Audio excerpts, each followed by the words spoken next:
Jasmin bitkisi, jasminin dəmlənməsindən Azərbaycanda da geniş istifadə olunur.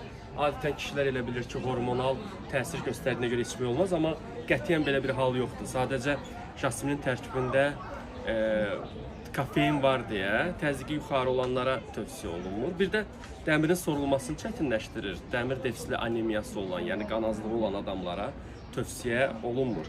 Amma jasmin çox rahat dəmlənilir. Elə götürür bu qədər ölçüdə, gündə 2-3 dəfə bu qədər istifadə edə bilərsiniz.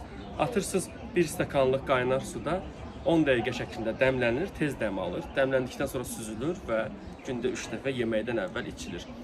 Ya gün aşırı və yaxud istifadə edə bilərsiniz ay ərzində və yaxud da 2 həftə istifadə edib 2 həftə fasilə verə bilərsiniz. Tərkibində L-teonin var. O da diqqəti artırır, yaddaşı yaxşılaşdırır. Çox istifadə edəndə ürək bulanma verir. Hamiləlik və süd vermə dövründə istifadəsi tövsiyə olunmur. Hətta bir neçə heyvanlar üzərində laboratorda araşdırılma aparılıb xərçəng əleyhinə, amma bir nəticəyə gəlib hələ çıxılmıyor.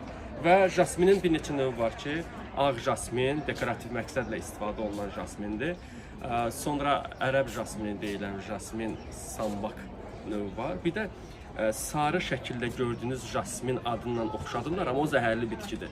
O sarı jasmin adından tanınan həmin bitkini istifadə etmək tövsiyə olunmur.